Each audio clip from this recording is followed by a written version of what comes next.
Ho, ho, ho, and Merry Christmas. This is the Christmas episode of Talking Sass, and thank you guys so much for joining me. I have such a gift of a guest for you guys this week. But before we get to him, let's handle a little bit of business first, as always. First up, next week is New Year's Eve, and I will not be with you guys. So, no episode of Talking Sass next week. But do not fret. I will be back the following week with all brand new episodes and lots of great new content for you guys here on Talking Sass.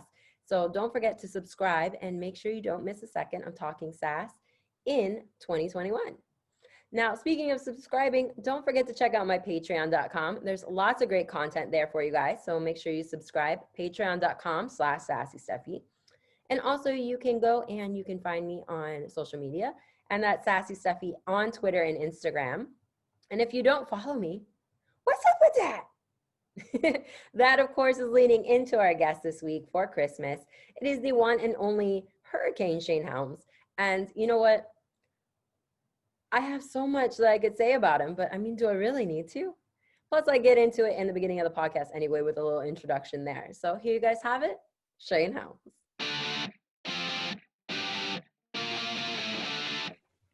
Hey guys, welcome back to Talking Sass and happy holidays to you all. I am so excited.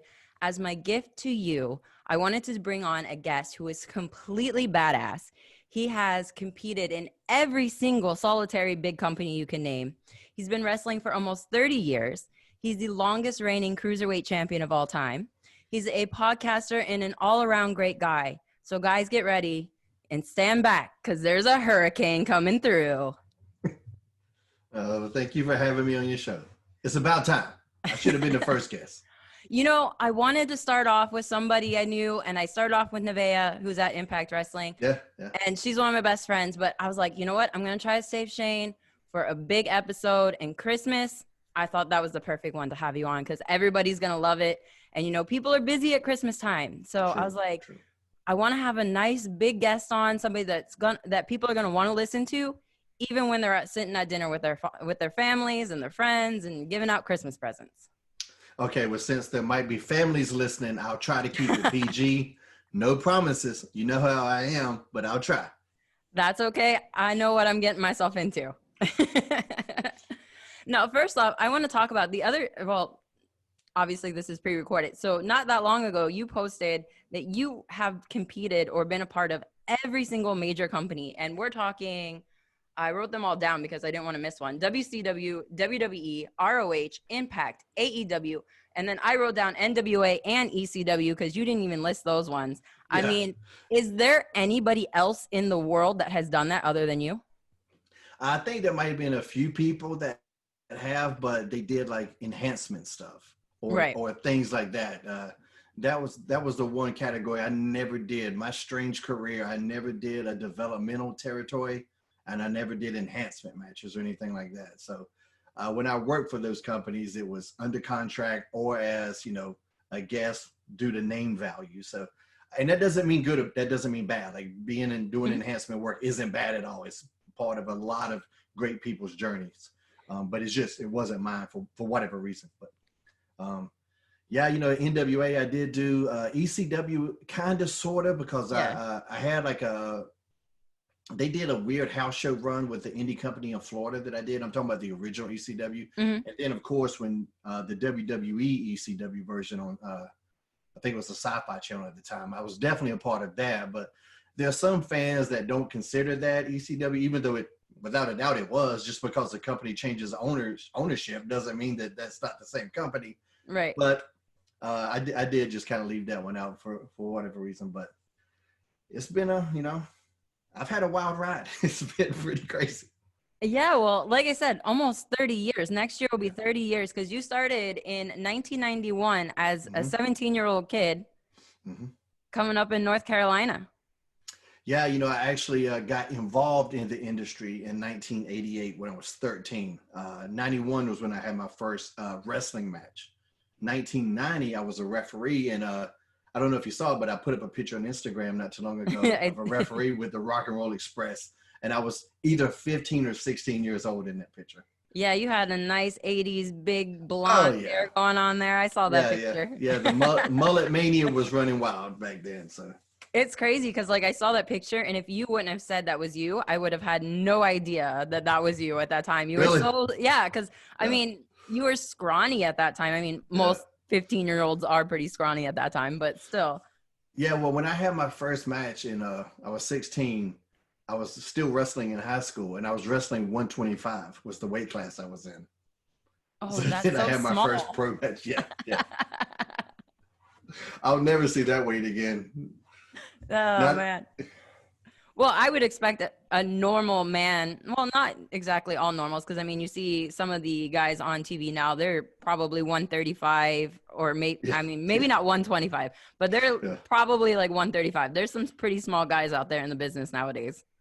Yeah, yeah. There's definitely been a shift and almost an overcorrection because I think we've alienated some of the bigger guys in the audience. Because wrestling, there used to be a lot of guys that really a lot of tough guys that liked wrestling because they understood how tough it was. I think we've lost some of those because for so many years it was a big man's business, Mm-hmm. and they didn't let no small guys were going to be successful, and a lot of that was political. And then there's been a correction for that, but now it's almost an overcorrection because now there's very few big guys that are even given really good opportunities. Because if they go out there and they be a big guy, they'll look down upon if they don't bump silly for every teeny tiny guy that comes around. So hopefully one day we'll find a nice little balance where everybody is equally represented. Well, But I think that's always been a battle in pro wrestling. yeah, and I agree with that. As you probably can remember, I'm pretty old school when it comes to my storytelling and my matches. And if I'm working somebody who's quite a bit bigger than me, I don't want them to bump, even if I'm the baby face, at least until it means something more. Yeah. Like if I finally like hit like a crossbody off the top and they finally bump for that, that's cool or something. But like if I'm throwing a clothesline at you and it's the first, 5 minutes of the match, I don't want you to bump for me. That's crazy in my opinion. Yeah. And like for me, that's weird sometimes because when I go do shows, no matter who I'm in, people want to see the choke slam for Yeah. me because of the character of the Hurricane. Like once I choke slam The Rock, I'm choke slamming everybody. That's just how it is. But if you take the character out, somebody my size should not be choke slamming anybody that big. So sometimes it's hard for me to kind of educate people on that because they go, well, you choke slam Billy Gunn. I go, yes, I understand that. But once you get over, the rules kind of change a little bit. The rules are different for Rey Mysterio.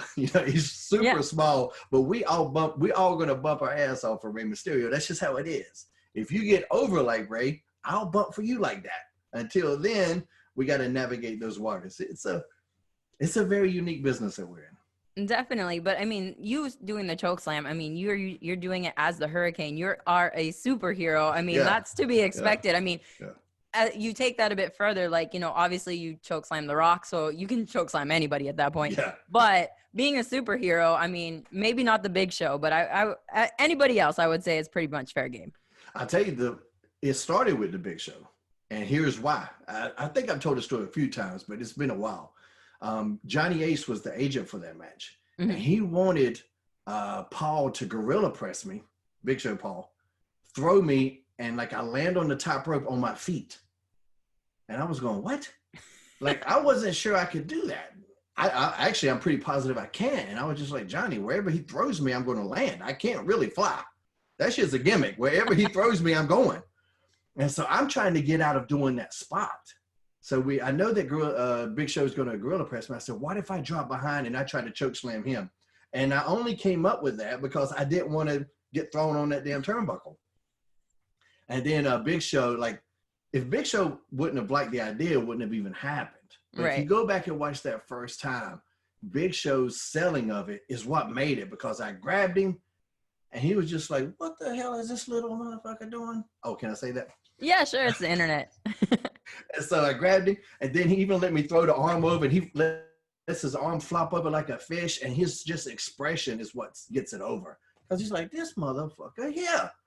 And I'm sitting there, it looks like I'm humping his leg trying to get him up, but, got to give credit to Big Show for really helping me get that over. Well, I mean, you've had a lot of crazy fun moments in WWE as the character, the Hurricane. One of my personal favorite, because I was actually in the crowd in Cleveland with The Rock. Oh, yeah? is when you had your Hura powers, bitch. And I just lost it. Yeah. I don't know. I don't remember how old I was at that time, but that was like the greatest thing that I had ever heard up until that point in time. And I loved it. Yeah. They put that on the shirt for a little while. I couldn't believe they put Biatch on the shirt, and it was for the superhero. Yeah, it's crazy. I don't want to say growing up because I'm not that much younger than you, but you were in the business obviously for quite a long time. Well, you look a lot younger than me, so Well, so you got that going for you. I will take that as a compliment, although I don't think you look that old. So I've aged like wine. I started out as a grape, and then life stomped the shit out of me. If you know how wine is made, you understand that joke. Yeah.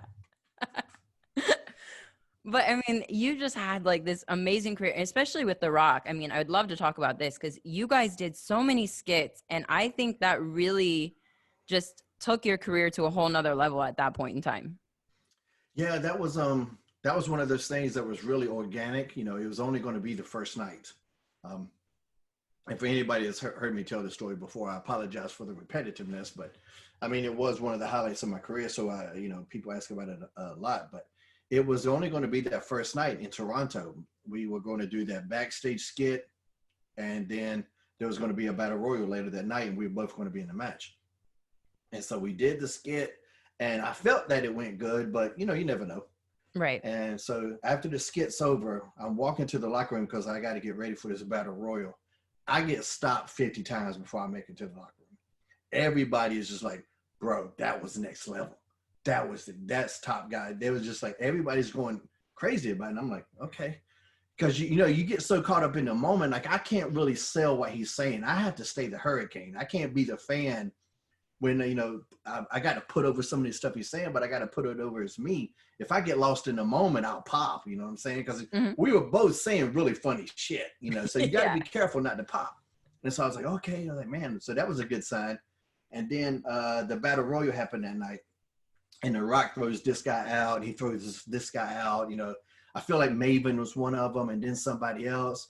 And then when he comes to me, I start firing back. And with just every punch, you could hear the crowd coming. And they're coming, and they're coming. And as you well know, you listen to that crowd, and you can feel it, and it gets you going. And of course, The Rock ends up taking me out. But I felt super good about that. I'm just hoping that the office heard it, because you never know. You never know if they really were even paying attention. Vince could have been in a meeting or got a phone call from USA Network at that time. Who knows? Because that happens too. But luckily they did. They did notice it, and it just led to another skit and another skit and another skit. But it was only scheduled to be that one night, that first night, and that was going to be it. But it went so well. And the main thing was that Rock liked it. He loved it, and that was the main thing. Like when he took out the phone and said it's nothing, he says he knows you. That was I told him to say that because he was going to say I'm 5 foot nothing, 100 pounds of nothing. And I asked him, I said, you got your phone? And he goes, yeah. And I go, I said, pull out your phone and say it's nothing. He says he knows you. And he's like, oh yeah. And so because I knew, it doesn't matter to me that was a jab on me. If this segment goes good, I know who's getting the rub here. Without a doubt. Without a doubt, I'm getting the rub. So I want it to be good. I don't care where the material comes from. And I just think he appreciated that. And, fast forward to the Cleveland show, Rock's heading to WrestleMania after that match. He's going to WrestleMania to face Steve Austin. And you never see anybody going to WrestleMania going to lose a match. Right. Rock pushed to put me over because there were people in the office and creative that did not want him to lose a match going into WrestleMania. Right. He pushed for that himself because he had, he liked me and had faith in my character, and, he believed in it. And, that's something that is just rare in this business for somebody to really put their neck out for you like that. So I'm going to owe him for the rest of my life. Every time we talk about it, he's like, man, you don't owe me nothing. But I'm like, bro, I kind of feel like I do. But, so it's just, I'll always be grateful for that. For sure. And I mean, you guys had such great chemistry. And I think that's what led to even more and more and more, because you guys had that instant humor with each other, that like I said, that chemistry. And not to steal his line or anything, but it was electric. Like the fans felt it and they really got into it. And that really helped, I think, push that along even further for the both of you.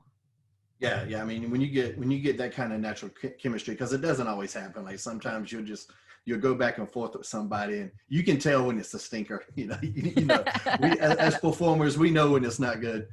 And so, luckily the match was good. That's the only time we ever did anything like that. Battle Royal, we threw a couple punches, but that was such a small thing. The first time we ever actually laid hands on each other was that match in terms of wrestling, and there was no like house shows to get each other's timing down, nothing. And here's something like people don't understand. Like all of that pressure is on me, like 100% of it. Because if that match sucks ass, he's still going to be The Rock. He's still going to WrestleMania. If that match sucks ass, you're never going to see me again. If I go out there and stink it up in the main event of Monday Night Raw with The Rock, I'm done. So all of the pressure's on me. So it was a bit nerve wracking, but he was good, and like I say, I'll be grateful forever to him for that. Definitely. I mean, that was classic. And some more of your classic stuff that I love was when you first got signed to WCW in 1999. But first, before we get to 3 Count, because like I said, that was great. I want to know, of course, nowadays social media is everything. In 1999, you're about 8 years from your first match. Mm-hmm. How does someone get signed at that time? Because there isn't Facebook, YouTube, and all these different other websites like Twitter to get yourself over on. So how do you get signed in 1999? It was really hard to get noticed back then, especially down south. Like the Northeast area had that's where PWI and those magazines were based around. So, some of the independent territories scenes there would get like a little bit of recognition in the magazines, but down south it was really hard. And we had these weird machines called VCRs back in the day. And you would like have to tape stuff, and you would just send these tapes out with these stupid 8x10s and resumes and all of that. And most of the time you don't get anything back, and it's just word of mouth. You go to shows without getting booked. And, I did a ton of that, go to shows and not get booked, and then, or not be booked. And then somebody didn't show up, and I go out there. And because I was still so small, it's still a big man's game back then. Mm-hmm. Still so small. All right, we're gonna go out there. Just give me 5 or 6 minutes, put up with this guy, and it would be somebody terrible. Just how it is. But if I would go out there and make them look, really good, and the promoter's like, oh, okay, we got something here, But like the independent scene in those days, in '91 when I first started, was a nightmare. What the guys, pre-COVID era. Mm-hmm. That pre-COVID era. I mean, the COVID era sucks for everybody. So let's just not talk about that. But as far as indie scene for the last 10 years is heaven compared to what I went through. And when I hear some old timers like they get they talk about how guys have it easy and they're a little bitter about that. I'm the exact opposite. I don't want nobody to have to go through what I went through to get there. Because before I met Matt and Jeff and all of them, I was like the only little guy in North Carolina.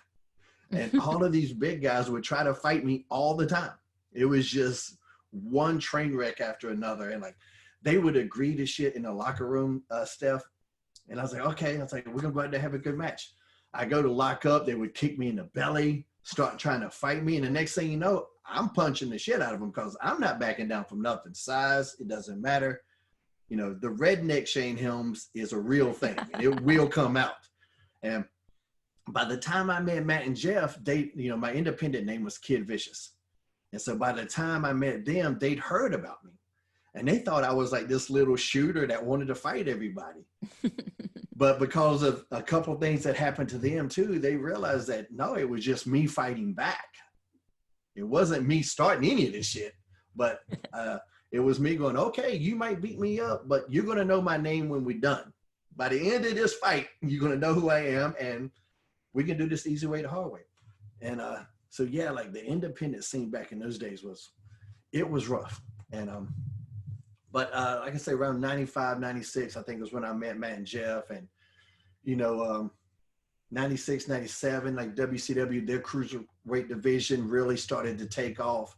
And that kind of changed the business for a lot of people. You started to see a lot of these smaller guys getting opportunities. And then I started to get a chance to work with other people my size, and I didn't have to worry about fighting them. every night. Now, the first time I wrestled Shannon Moore, he was terrified because he'd heard all the rumors about me. He thought I was going to go in there and stretch the shit out of him because I had an amateur background too. And there wasn't a lot of that down south either, so he thought I was going to go in there and just, drop him on his head. I was like, no, man, I got you. And we go out there and have this really good match. And then we become like really close friends after that.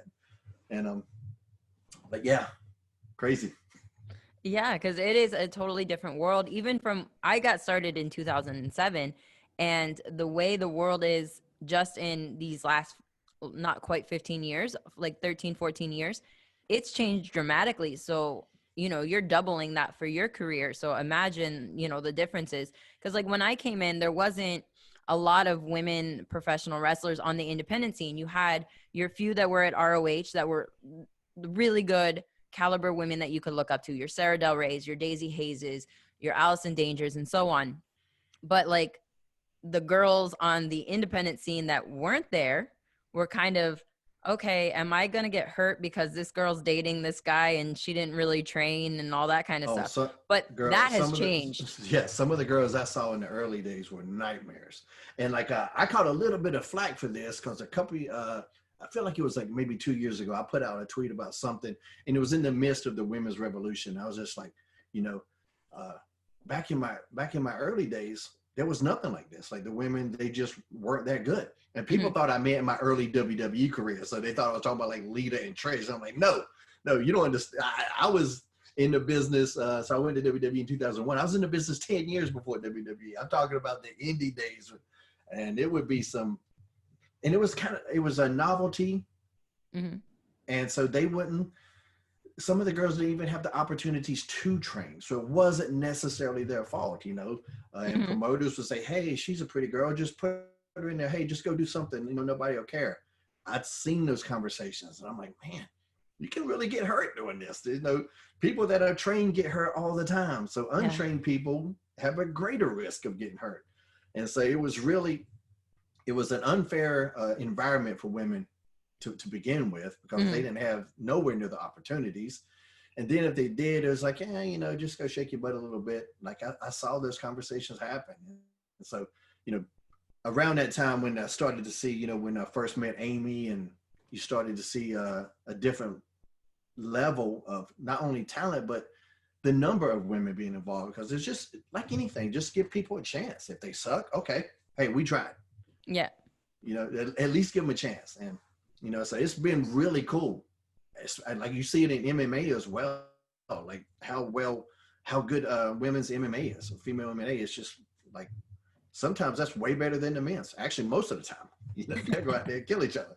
So, well, I feel like, especially in the MMA world, like the women really feel like they have to go out there and really brutally get in each other's faces, because the men do get the attention for the most part. Mm-hmm. And then you have this one, maybe two now. We're getting more women's matches in UFC and so on, but they're really intense. Like even more than some of the undercard. Once you get to the higher card, you see more little intensity from the men. But like on the undercard, where you don't get like the promos and stuff, it's like, okay, you're just going out there to have a fight. But these girls are actually like real intense into getting into it, because they know they want to take it to that next level, like a Ronda Rousey did, or a Holly Holm. Yeah, I got to present an award at the World MMA Awards last year, and I was just thinking, oh man, what are they going to? I was just honored that they invited me to do that. They found out I was a big MMA. Well, I've been an MMA fan since UFC 1, so but I got to present an award to Amanda Nunes. Nice. And I was just like, oh yeah, because I was so excited, because she's incredibly badass. So I was really excited about that. Definitely. And I mean, I know you have like a huge love of sports. I mean, you got, who's your favorite football team right now? Are they doing well? No. I grew up a Washington fan. Now they're called the Washington football team. Yeah. And so when the Panthers came, because in North Carolina, we didn't have a team when I was a kid. Right. So when the Panthers came to town, I was torn for all of these years, because, I didn't want to just give up on the team I'd supported my whole life. So I was torn between the Panthers and Washington. And then when Washington made the big change to the football team, I was like, all right, this might be a time for me to try to make a clean break, to the Panthers, but I still end up watching a little bit of Washington. But they both. I would get some flack for that. People like, you like two teams? I'm like, yeah, but they both suck. So it ain't like, it's not a bandwagon thing. It's like double the pain. Yeah. You know, every 10 years, one of the teams will do good, but for the most part, they're. Yeah, I feel your pain there. I'm with you as a Cleveland Browns fan. I'm sure you get it worse. Yeah, I know. This year, not so bad so far. This year, not so bad. I mean, we're still not in playoff contention, which I know, like I said, I record this a few weeks ahead of time. We're right now 6-3, and we're not even in playoff contention just because we're in the same division with the Baltimore Ravens and the Steelers. So it's miserable for us. Even when we do good, we still can't win. See, and our division, the NFC East, is the exact opposite. All 4 teams are just absolute trash. So you could win that division and still just be one of the worst teams in the league. Oh, man. That's crazy. Well, let's talk more about your wrestling career, because that's really what we're here about.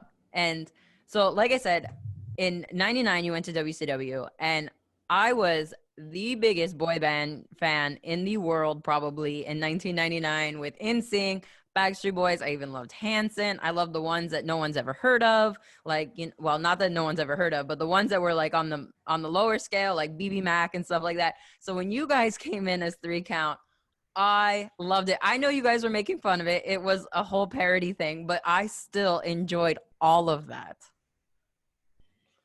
Yeah, it was that was a bit of a challenge, but we had fun. You know, I knew it was an opportunity. It was get my toe in the door, so I wasn't going to say no. You know, Jimmy Hart, we had a tryout match, me and Shannon. We were doing a gimmick in Memphis called the Bad Street Boys. Mm-hmm. And me, Shannon, Joey Mercury, and Christian York. And then here's the great thing about this story is, so I found out that Chris Kanyon was helping hire cruiserweights. I can't remember exactly how I found that out, but I got that piece of information through the grapevine. Eric Bischoff was trying to do this new thing to bring in more American cruiserweights because they had a bunch of luchadors. You know, they had like Alex Wright, who isn't really a cruiserweight, but they had some Japanese cruiserweights, but they didn't have a lot of Americans. So they were looking for more of that. And so I caught wind of that. And so I told Shannon we should send in a tape. Well, Shannon sends in a tape of just himself.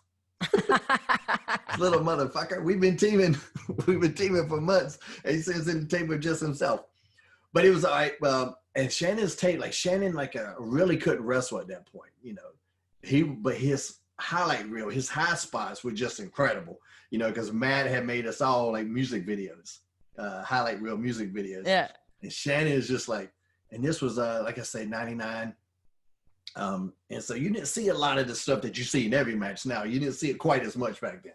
Yeah. And, you know, Shannon, a young, good-looking kid, looked like Hanson, since you mentioned Hanson. He got that. He used to come out the bop, as a matter of fact. That's amazing. When he was younger. So he sent in that tape, and he basically got hired off that tape. They were so excited about that. And so Kanyon asked him, and here's what Shannon came through for me like a champ.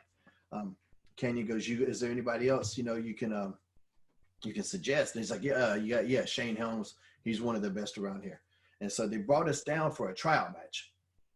And they brought us down for one tryout match. I forget where it was, like South Carolina, Georgia, something of that, one of those 2 places.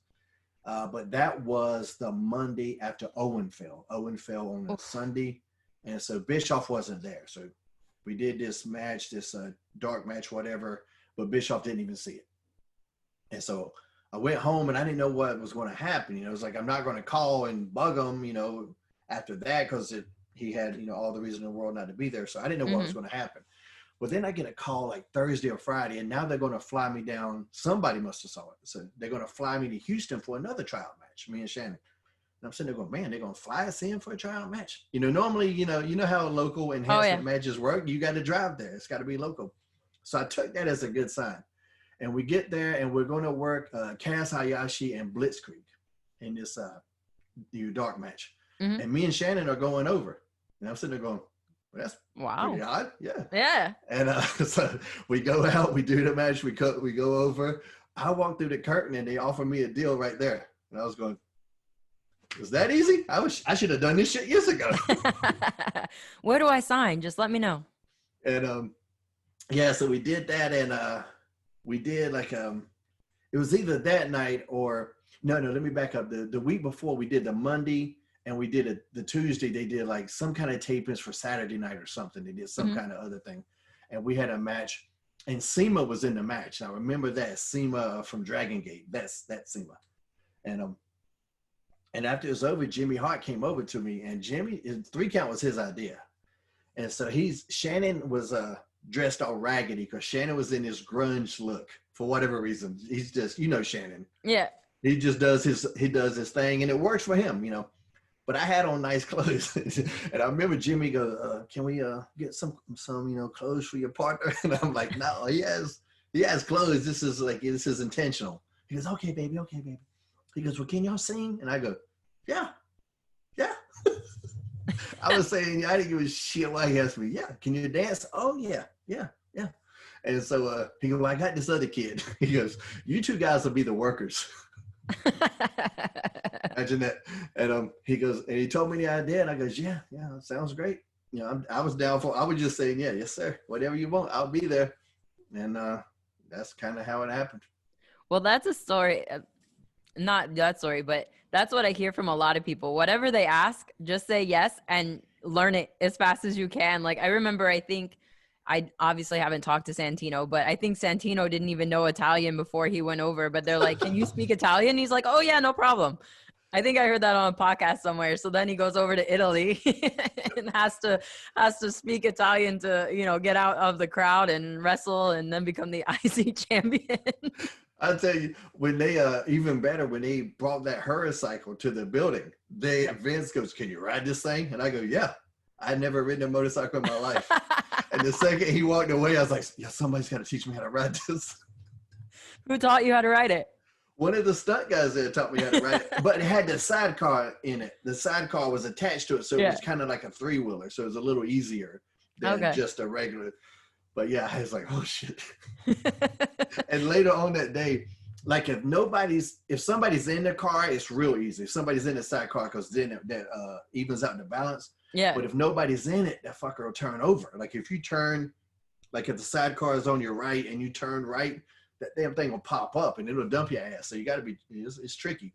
And so I was out in the parking lot practicing, and Mick Foley walks up, and I go, "Hey buddy, you want to ride?" And he goes, "Yeah." And he jumps in, and he goes, "How long you been riding?" I go, "Today's my first day." And I just took off. And he's over there like, "What the fuck?" I can only imagine his face at that moment. Yeah. I wish somebody would have taken a picture or had a video camera going at that point in time, because I'm sure that would be classic everywhere and anywhere that it was seen. Yeah, that's probably as hardcore as Mick was. There might have been a little pee in the pants on that. Oh man, I love it, man. There's so many great things to talk to you about. And so let's talk about 2006. You won the Cruiserweight Championship, and you are the longest reigning Cruiserweight champion of all time. That is, unless WWE brings that back in the future, but let's hope not, because that is a pretty cool title to have. Yeah. And that was something too that was just kind of happened. I don't think that was ever the plan, but I had a good run, and that particular part of my career was probably my best body of work in terms of in-ring, what I was doing. And I was really trying to be a heel then. Something that's still missing from the business is people that you actually hate, not the tweeners, not the people that sell t-shirts, sell merchandise. I didn't want people chanting my name. I didn't want "This is awesome" chants. I didn't want any of that. And it was difficult because I came from this really beloved character.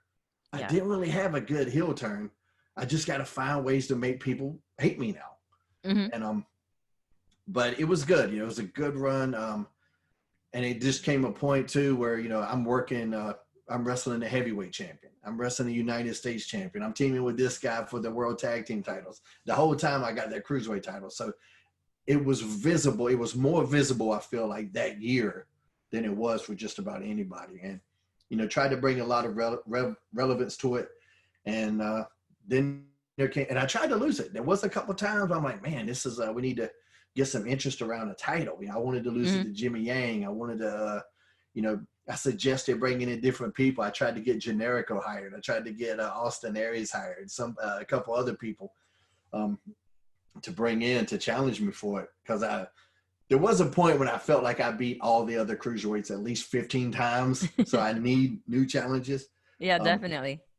And then, but they wanted to keep it on me, and they still had good plans and stuff. And then Vince pulled me to the side and he's like, yeah, you've outgrown this title. And he didn't mean physically, which, I mean, I was always a bigger cruiserweight anyway, but he just meant in terms of my place on the card that I've outgrown that championship.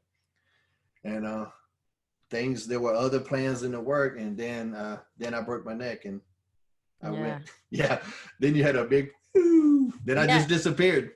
And I don't know if you told me the story or if I even have it correct, because I believe it was you were doing push-ups and all of a sudden you couldn't do one, correct? And then I think it was Chris Benoit who was like, you need to get your neck checked, right? Yeah. We had a double shot, actually. 2 shows in one day there, and I was in the bag doing push-ups, and it was like on my third one, and I was sitting there pushing up as hard as I could, and I was like, what the fuck? And like, I wasn't in, when you hear somebody's broke their neck, you just think massive pain and it fucked up.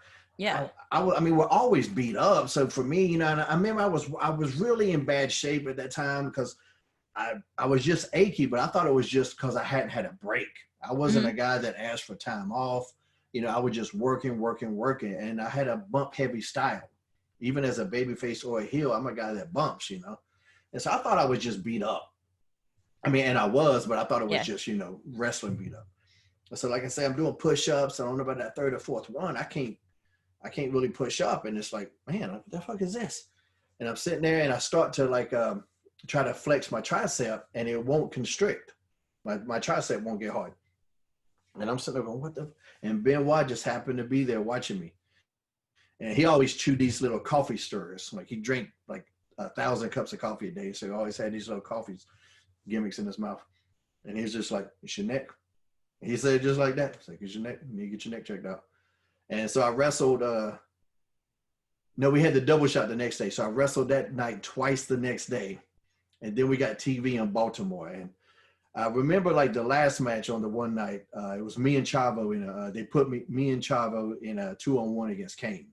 Like, cause nobody really knew how bad it was. They just know I was banged up.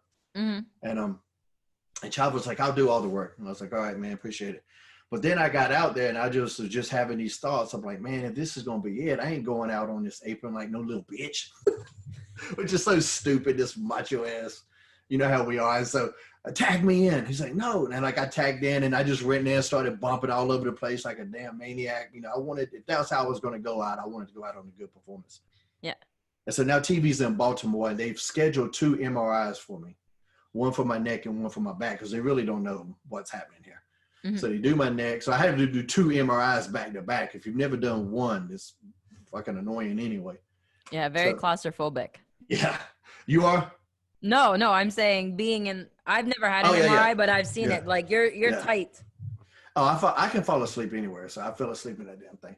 But it is loud as hell. But they did my neck and now they're doing the back one. And my neck was so bad that they're scheduling surgery before I've even finished the one on my back. Oh. And so I get out and they're like, and I'm just sitting there talking to these doctors and like their damn faces are like, like we don't know what to tell you. This is fucked up. It was so bad we couldn't do a storyline. That's why I didn't have like, normally when somebody's going to disappear, there's going to be an attack, some shit like that.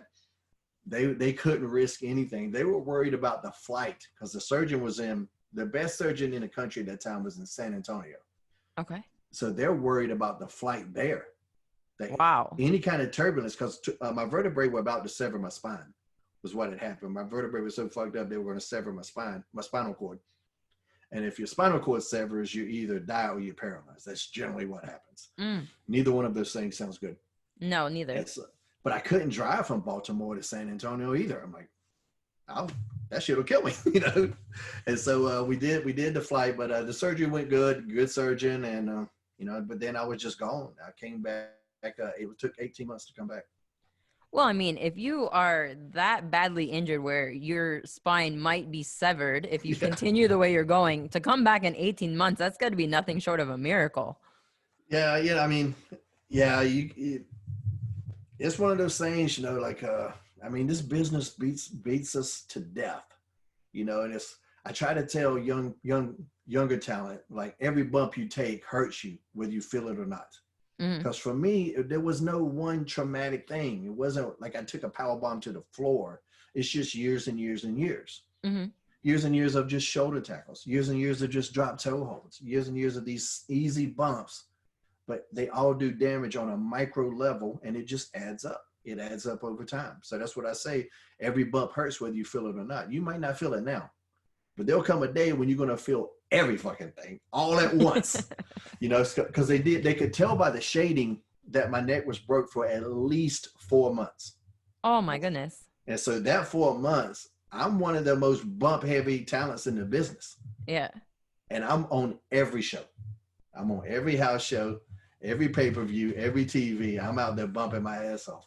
So it could have been a lot worse in that regard, but luckily it wasn't. And then I did come back, and I don't think I've ever been 100%. I don't think nobody is, no matter what they say. I don't think you ever get quite to be back 100%, but I was lucky enough to make it back. So.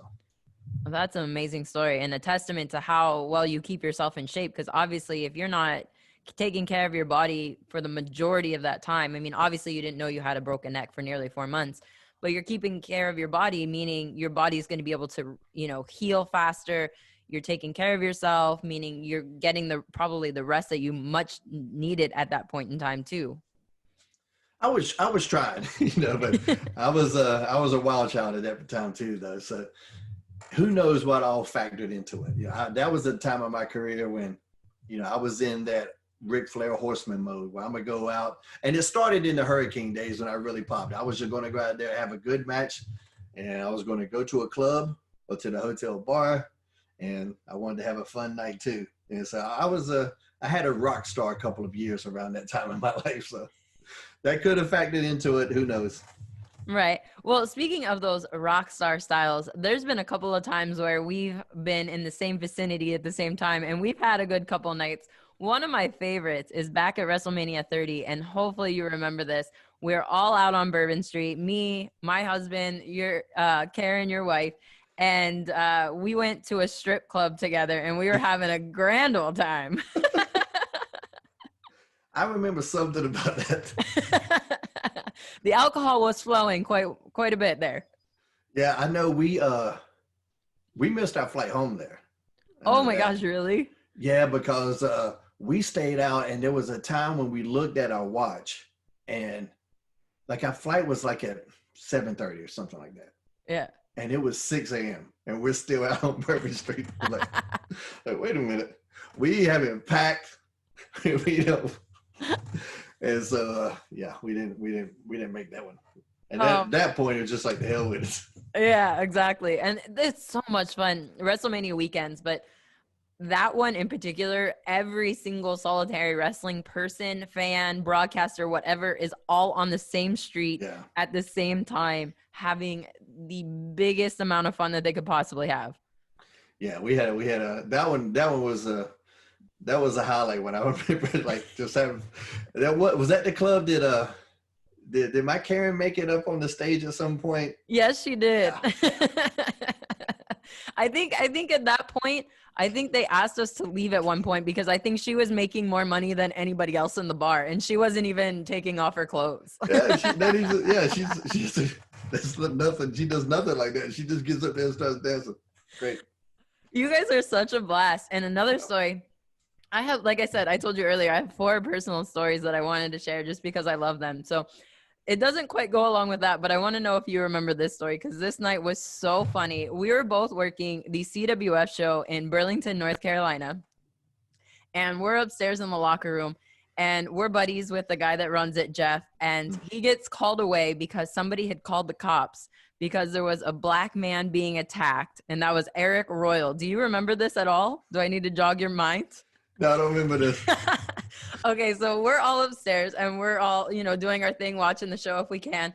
And Eric Royal is a black man who's in the ring. He's a professional wrestler. He's, getting jumped by, I think there was like 5 or 6 guys at that point in time jumping him. But in the ring, this is obviously storytelling. This is part of the show. So they called the cops? Somebody called the cops. And reminder, we're in the South, okay? We're in North Carolina. So somebody calling the cops because a black man's being jumped isn't a very frequent story to be told. Right. So Jeff comes downstairs, talks to the cops, and I don't remember what was happening the rest of the night, but Jeff was like, look, if you are here, you might as well stay here to be entertained, because if this is bad, wait till later in the show. There's going to be something more worse, so you might as well just stay here and enjoy the show. Oh, well. I don't know. It seems like now that you say that, I do remember something about that. So I'm gonna have to call Jeff tomorrow and get more info on that. It does. There is I get dropped on my head a lot, but I do recall something about that. Yeah, I like every time I think of that story, like I don't remember what was happening later. Like I feel like Tracy Smothers was on that show, but I don't think we were ever at CWF, but it was somebody like a redneck character that was going to be out later, I think, and it was just going to get much worse from there. So yeah, but hilarious, and I miss Eric, such a fun guy to be around. Yeah. But that was one story I was like, oh man, I will never ever forget this, and I wasn't even a part of it. That's what CWF was one of my favorite companies to work with. Oh, they're so much fun. I even on one of their shows one time, I went. This is when I was Hurricane, and one of my Michael Yamaha's in the ring. Yeah. And so Chuck Coates, who was Mad Max, had a Russian assassin hood, and him and another guy are going to run in and attack Mike. And so I asked him, did he have another one?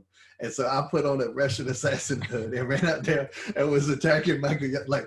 And I had a pay-per-view that weekend with WWE. And here I am in this independent show just attacking one of my friends who's like, didn't even realize it was me at first.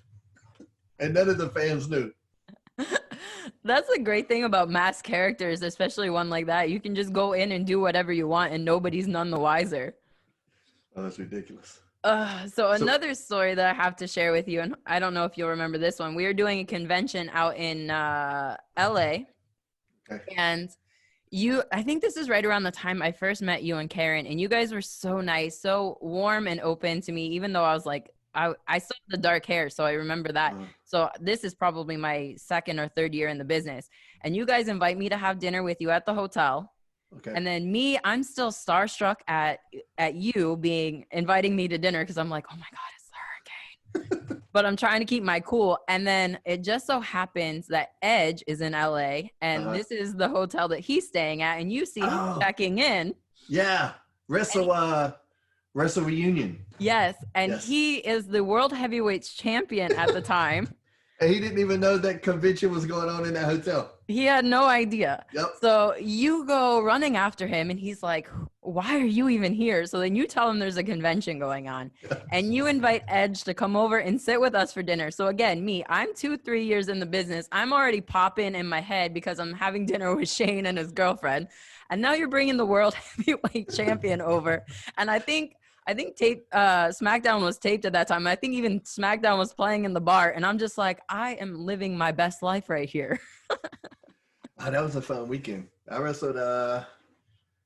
What was the Pro Wrestling Guerrilla did a show that weekend too. Yeah, I had a lot of good stories there that weekend. My favorite though, well, this is only favorite because it was silly. I have two favorite stories from there because they had a Legends Battle Royal.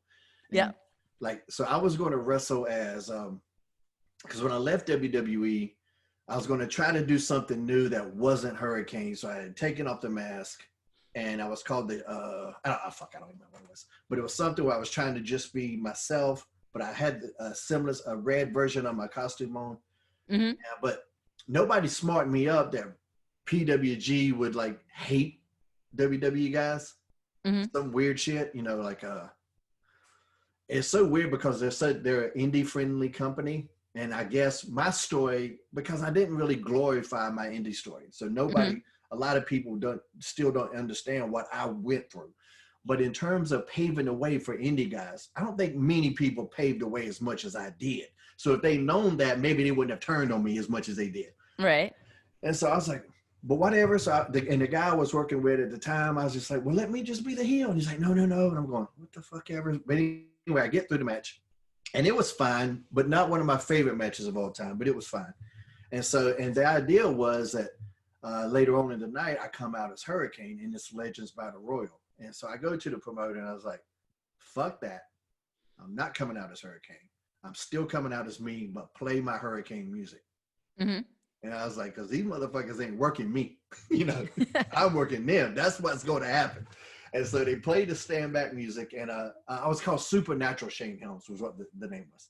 They played the stand back music, and they did pop for that a little bit, but I walk out like flipping the birds, like, fuck y'all. I remember y'all booing me earlier tonight. And so they have all these legends in this match, and I'm just bumping and feeding for all of them, putting all these guys over. And like Terry Funk was the one that was going to eliminate me, and he forgot his spot. And he goes, "God damn kid, I forgot the spot," and he punched me right in the forehead. I was like, okay, but that was my favorite part because I was in there with like all these legends, and I'm the one that's getting the heel reaction. Mm-hmm. So I enjoyed that.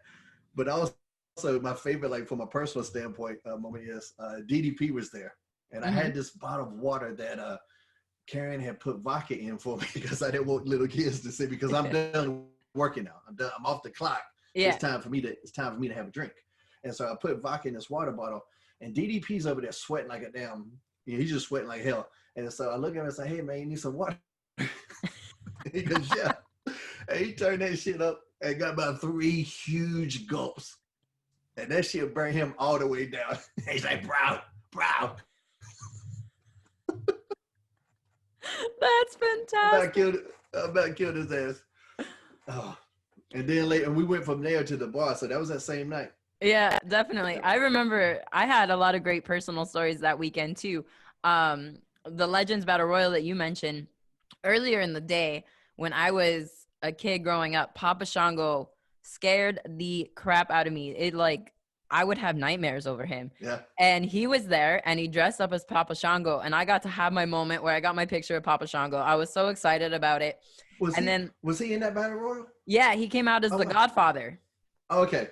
Yeah. So he actually asked me, like, later after he did it, took off all the makeup and everything. He's like, "Hey, do you want to be, a lot of the girls that did the Arena Chick show, the Amber O'Neil stuff, they're going to be hoes that night. Would you want to be a hoe?" And I was like, "No, I had my moment. It was Papa Shango. I'm good."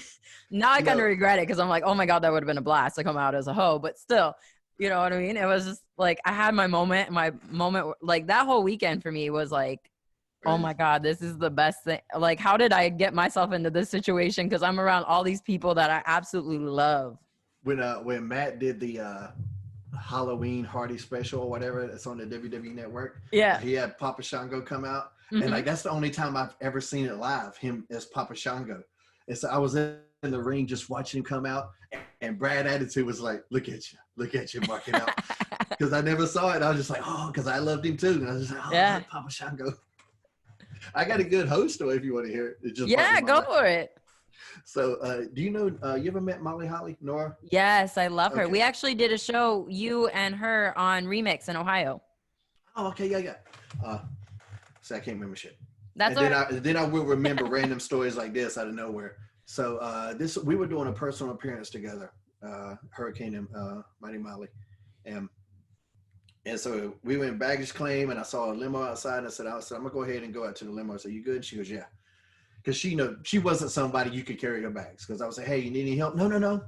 Yeah. She refused to be that female that let a guy. She wanted to, she was very independent in this, and I knew it. So I done asked her 15 times earlier in our teaming areas, "Hey, you need any help?"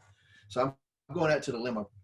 I go to the limo. The driver opens the door. I look in, and there's these 3 women in there, and they got the thigh highs, the garters, the gimmicks are sticking out, and I was like, I'm sorry, it's not my car.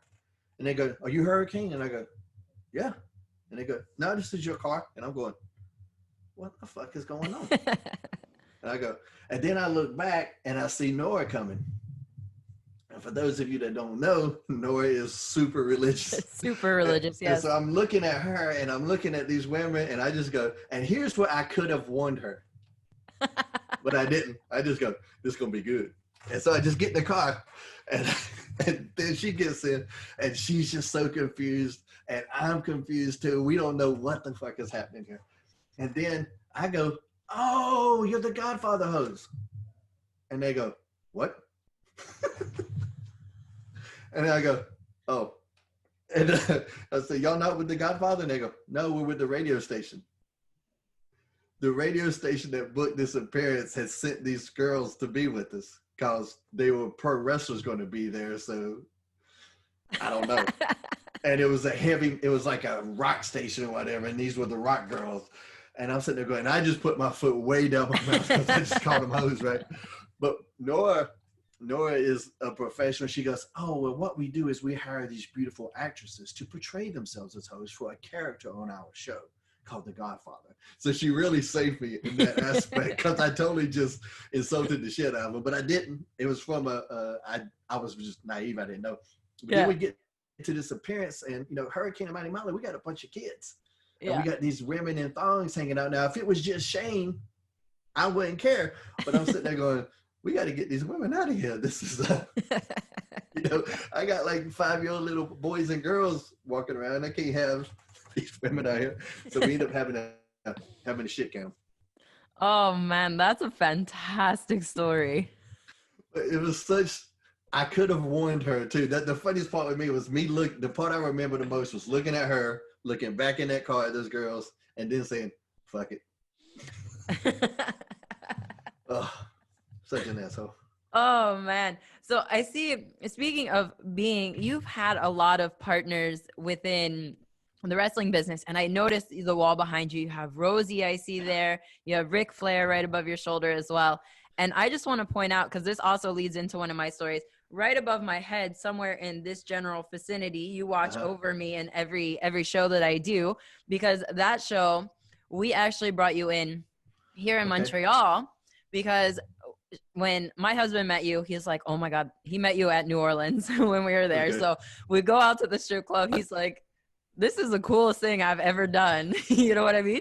He's like, Shane's so cool. He's so personal, so down to earth. He's like, let's ask him if he'll come in for our show. Because what we do is, at that time, we were doing a show it was called Resilience. And our nephew actually has kidney and bladder disease.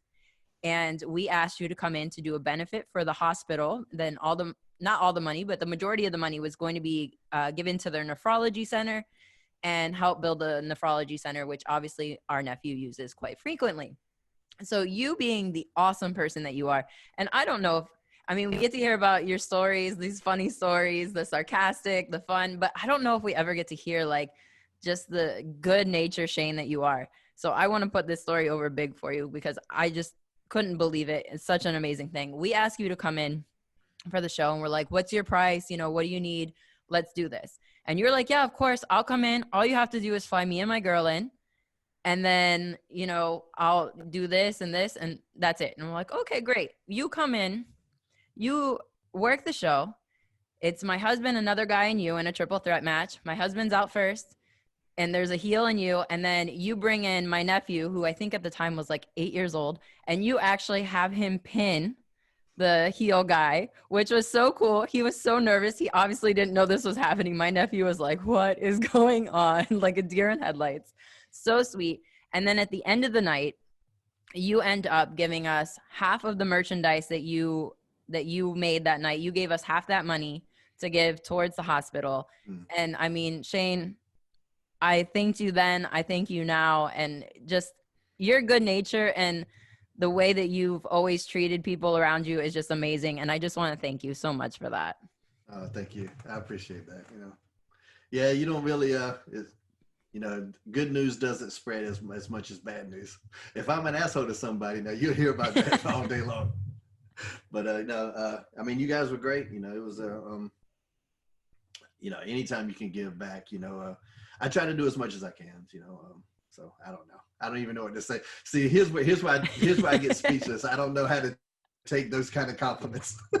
But no, I mean, it's just me being sincere, because like I said, you came in and that crowd loved you. I mean, we had, I think, somewhere near 400 people that night, as much as the building could possibly hold. They were so happy to have you here in Montreal. And you were just so busy at the merchandise stand, and then to give us half of your money to put towards the hospital. I mean, it was just, I know my sister-in-law and my nephew thanked you. And I mean, we tried to say, no, you earned that money, you take it back. And you were not letting us have that. You were like, nope, we're giving it to you guys. And I mean, I can't thank you enough again. I mean, it's obviously a personal story for us. I think I spent the other half at the bar too. So well, I didn't go home with nothing. Oh, we did go out that night. We went out the night before you guys came in. We went out to dinner and then went to a bar. And then the next night we went out to a bar again afterwards. We had a good time when you guys were here. You took us to some mountaintop thing too that was real cool as hell. The pictures will pop up on our time hop every now and then. Yeah, that place is beautiful. What it is, if you've ever been to Montreal, it's called Mount Royal, and there's just this beautiful area. We call it a mountain. It's not really technically a mountain. It's just a big giant hill here in Montreal, but it has this beautiful lookout over the city, and it's gorgeous. One of my favorite places, and anytime anybody comes in, I'm like, we have to go there. That's like the number one place. There was like raccoons and shit all over the place. So yeah, big raccoons. Yeah. There, it's mostly a cemetery on the one side. Then there's a big giant church, and then there's a couple of park areas in there, including the area we took you to. So there's a lot of parks. So the raccoons and the other animals just kind of run rampant. Yeah, I remember they were brave. Oh yeah. Oh, because people feed them.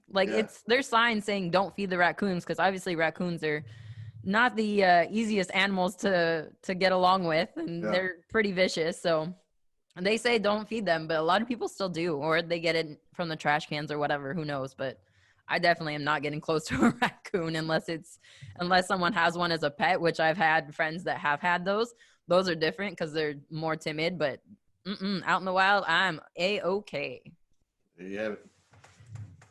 But I mean, I had a blast coming up there too. So thank you guys for, bringing me in. I see such like a difference. Like I mentioned this, like you were so like open and bright earlier, and now you're kind of like more reserved. Like, man, I don't know what to say to that. I don't know how to. Yeah, I don't think so. Yeah, I'm just. I don't know.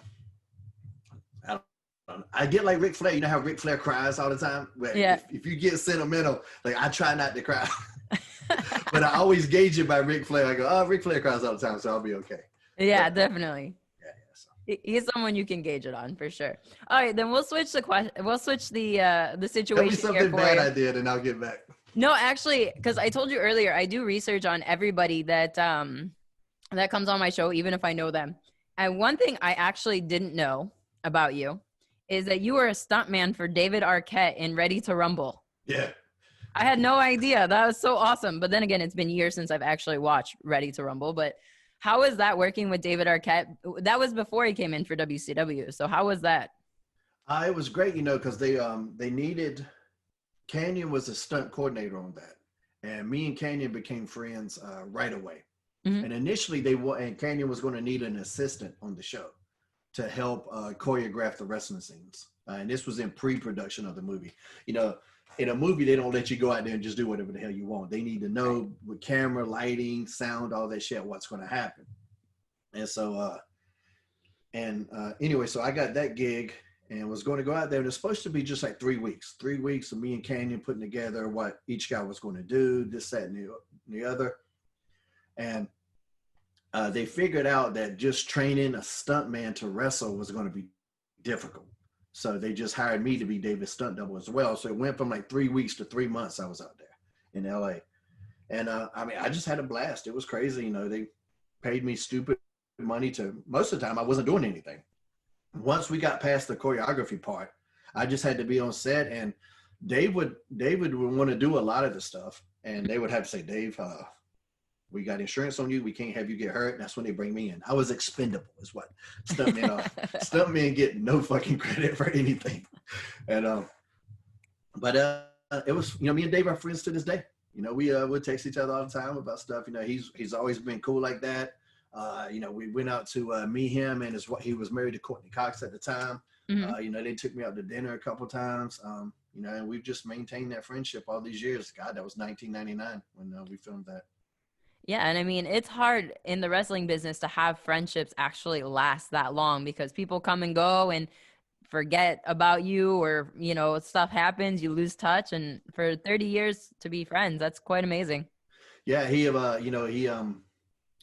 that top rope belts just made him a replica of the big gold belt that he won. Mm-hmm. And kind of personalized it a little bit. And on one of the on the front of the plate at one of the lower corners, it says Hurricane in there. Dave asked him to put that in there.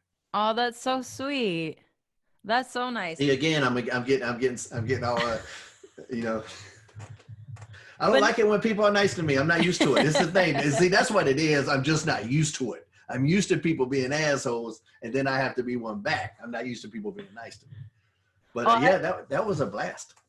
That's amazing. And that's not the only movie you've done. In fact, recently you just became what is it? The wrestling detective for you know where I'll go with this one. So oh yeah. How is it filming that with, I mean, it's just a cast of characters, just like Ready to Rumble was.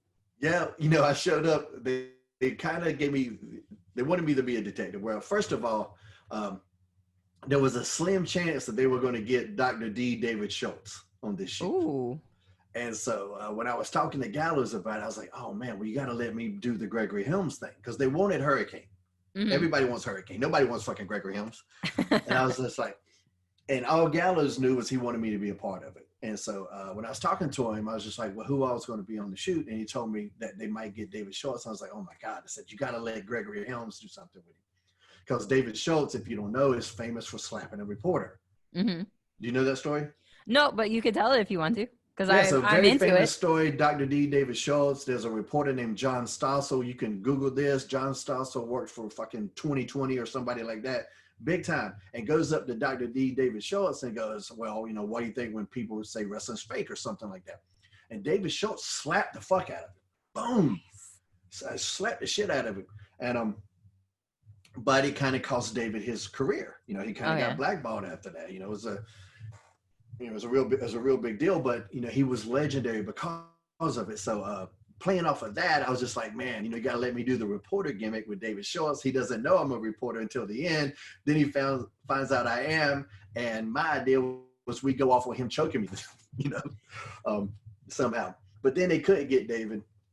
But then that idea was just, I guess, in somebody's mind about me being Gregory Helms. So we tweaked it a little bit to me being a wrestling detective.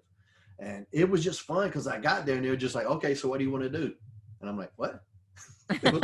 What do you want me to do? And it's like, now whatever you want to do. And I'm like, okay. And it was just guys working with each other, that a lot of creative freedom. They were very cool about that. So I don't know, that was fun. And have you seen the new shirt? Yes, I've seen it. The wrestling detective. That's our cat on my shirt. Oh, nice. That's our real cat on the shirt. So. Aw, yeah, kitty cat. Yeah, making our cat famous.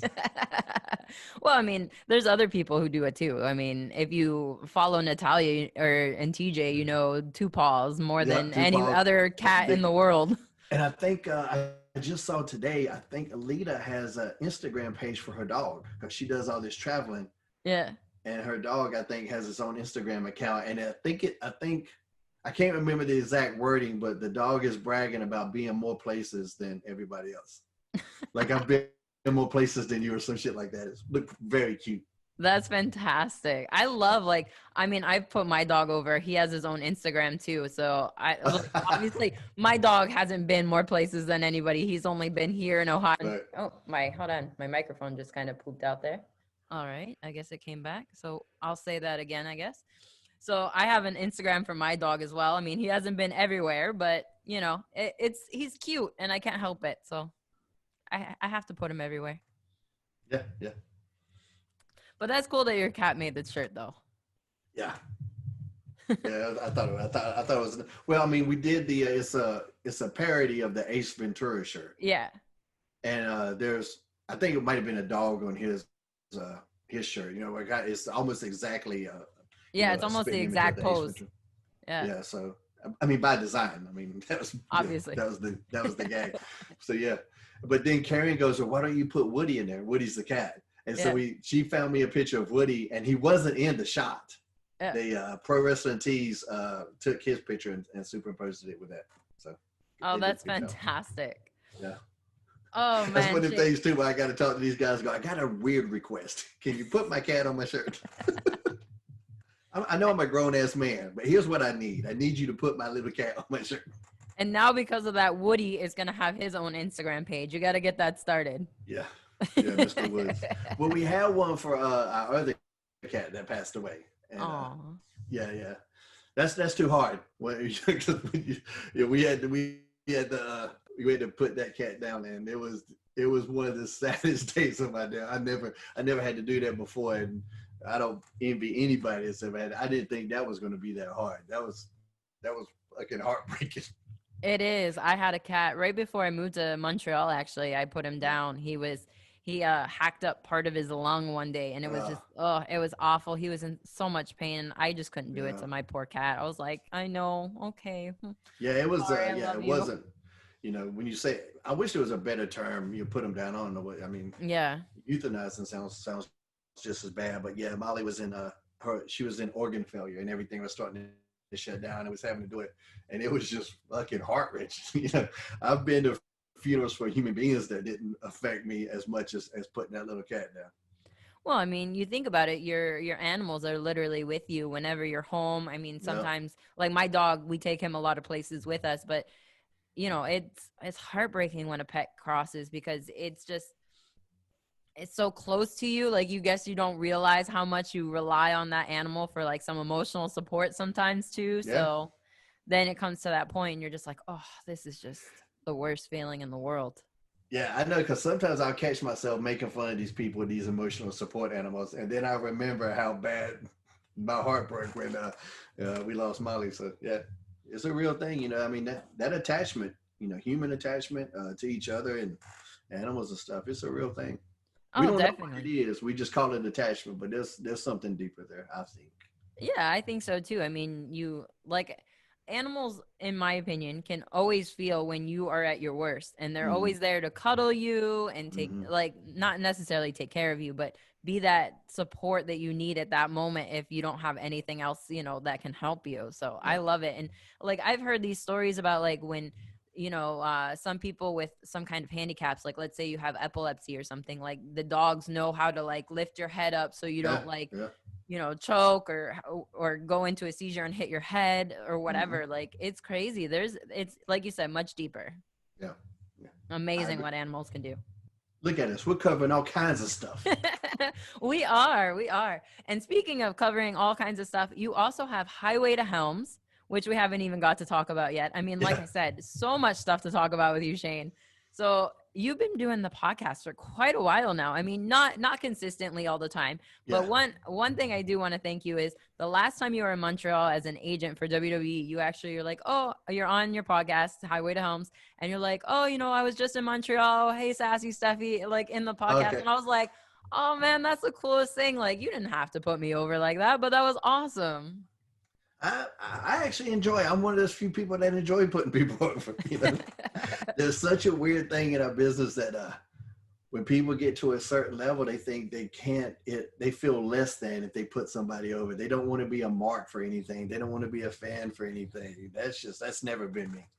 Yeah. If I like somebody, I like them, and if I like anything, it doesn't matter to me whether it's popular or not. When I first, I mean, that's how everybody likes superheroes now. Yeah. Where were these motherfuckers when I first became Hurricane? That's what I want to know. You know, where were y'all then? Well, But the Marvel movies weren't out like they are now. that's what I'm saying. See, these are these fair weather fans coming around here. Well, you're the true OG. I mean, you even have the tattoo on your shoulder there of the Green Lantern. So I mean, and I know you've been into comics for many, many, many years. Mm-hmm. Where did that actually start? Did you start as a kid collecting the comics, or did you just kind of grow into it? No, like my parents got divorced when I was 5, and so my dad, started dating this new woman, and which was the reason they got divorced. Um, so and so with the new woman came my new grandfather, and I went over there, and he had this huge collection of comics, and I didn't know anybody. I didn't have no friends or anything, and just started reading these comics. I didn't really even know they existed, and it was just something that you know. Filled a void, and I just fell in love with the whole genre. And it wasn't Marvel or DC; it was both companies. And he had all these independent titles too, and it was just something that I really got into. So wrestling was my first love. I was a big wrestling fan even before that, but it was just something I always stuck with. And two, it was this real inclusive thing too, where like because of where I grew up, I had a lot of black friends, and in comics, you could see that there was Power Man and Iron Fist. There was a black and white friend, so I didn't see that in a lot of other areas. You know what I mean? So there was just something that really always connected me with comics, and I didn't ever imagine being a superhero. That was never in my goal. I was an amateur wrestler. I was really good. I wanted to be, I wanted to be a serious wrestler, which you saw with Gregory Helms. That's Shane. But I would always wear comic book shirts to the shows and stuff. And like I said, I had the Green Lantern tattoo. So the Hurricane thing, it was just the writer at the time wanted to do a superhero character. WWE came to me with that idea. People, there are some people think it was my idea. It wasn't. They just found the perfect guy. And it was one of those things too, just like with 3 Count, I don't want to be in a boy band. I'm sorry to break your heart.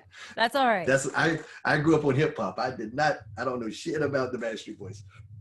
But I committed to it, and that's why it worked. Shannon and Evan wouldn't even learn to dance. I knew the fucking dance at least. I knew the dance. I knew the words to the song. I helped write the songs. So those characters for me were just all about committing to those characters. And so I think fans can tell when you don't commit. They see through you pretty easily.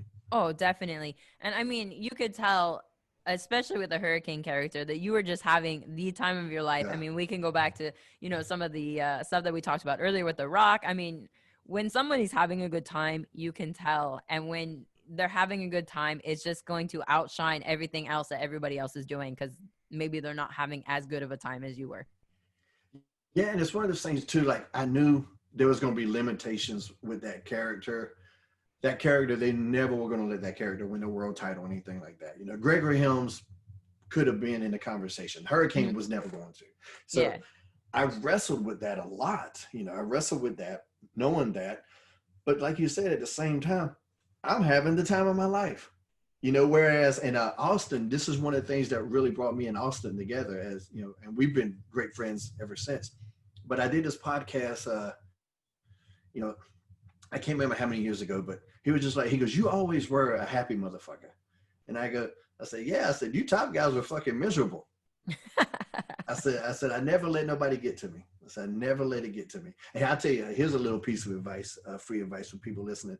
I had to tell Becky Lynch this one time. And I was like, "You never let them have this." And I'm pointing to my heart for people that are, if this might be audio podcast, I don't know.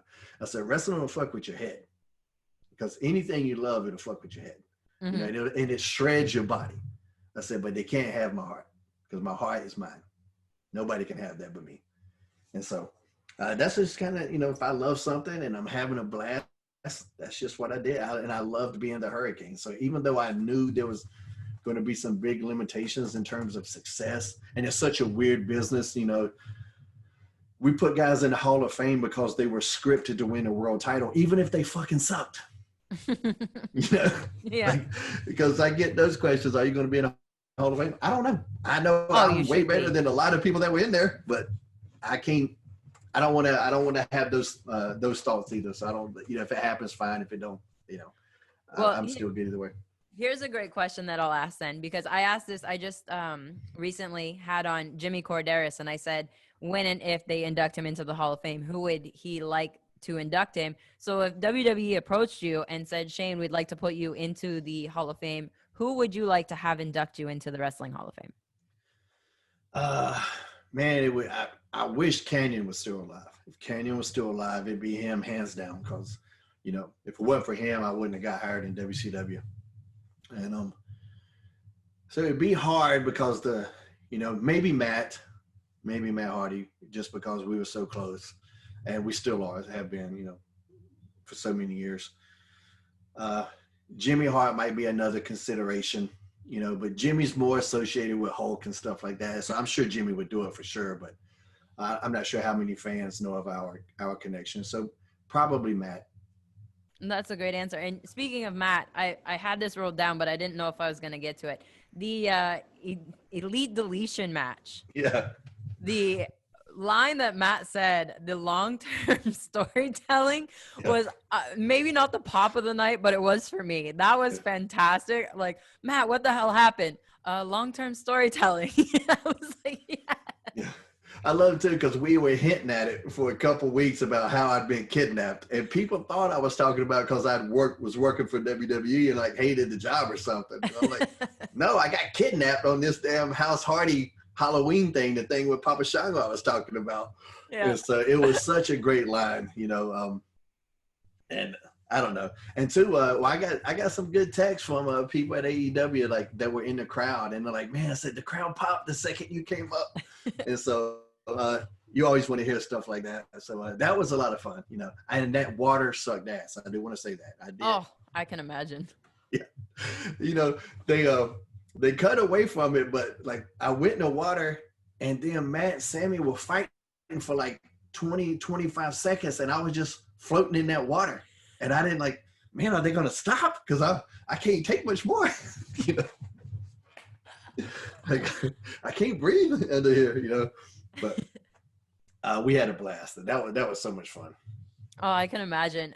All of the matches that have gone from TNA Impact to WWE to Impact with the deletion, the Matt character there is just so creative, so out of the box, so amazing. And I'm glad that companies actually took the Matt character and really built it. Even WWE, usually they want their ideas to be the forefront, but even they did like that Halloween special, like you said. And I mean, just to embrace somebody's idea like that and let them run with it is amazing. Yeah, and like too, because we did that, we were able to sneak the Hurricane on Impact, Ring of, WWE and AEW, and I was Hurricane and Ring of Honor too. So I've managed to somehow sneak that character into 4 major companies. Like I said, not many people can say, like we talked about being in all those promotions earlier, and I was trying to think, I was like, maybe the Dudley Boys, but the Dudley Boys haven't been in AEW. So I'm like, man, I really think you're the only one that can really say that as a main talent has crossed every single one of the companies off of on their resume. Yeah, there's not many. There's not many for sure. Oh man, Shane, I just want to thank you so much for being on here. It has been a barrel of laughs. You are such a great guy. I'm so glad that I got to show the other side of Shane too. So why don't you tell everybody where they can find you, your Pro Wrestling Tees store, whatever you want to promote. This is your time to do so. With the Pro Wrestling Tees is Shane Helms. Just search Shane Helms. I should pop right up. And a bunch of cool ass shirts. And the surprise top seller is the Gregory Helms shirt with just the glasses, which tickles the fuck out of me. Like, that's how crazy fans are that's the shirt. Because I hated that Titantron. It has plagued me for years. It haunted me. And that's the shirt that's my best seller. But I love wrestling fans. They just do whatever they want to. I love that about them. But as far as where you can find me, at ShaneHelms.com is where I'm at everywhere. Instagram, Twitter, Tumblr, Facebook, everything is at ShaneHelms.com. So pretty easy to find. And I'm on there all the time. Way too much. But it's some of the most entertaining stuff, let me tell you. Girl, when I do conventions now, people talk to me about my Twitter game more than they talk to me about my wrestling anymore. That and the Instagram posts, they just like all that shit, so. Oh man, I'd be good at something, I guess. Some of your stories and stuff on Twitter and even Facebook make me laugh so hard. Like, I think just recently you posted when she agrees to Disney Plus and Thrust, and it's The Incredibles. And I'm like, oh my God. Hey, Miss Incredible's back. Especially in that picture, man. Especially in that one here, Disney Plus and Thrust. That was a good one. All right. This has been Shane Helms. I'm so happy you were here. Merry Christmas, everybody, and we'll see you guys soon. So there you have it. That wraps up 2020 with Talking Sass. Thank you guys so much for being a part of my first couple months of Talking Sass. Like I said, I will be taking New Year's Eve off, but I'll be back the following week with all brand new content. Can't wait to see you guys then. Don't forget to like, comment, and share this podcast with everybody you know. And don't forget to subscribe on YouTube. That is Talking Sass on YouTube. All right, guys, until next time.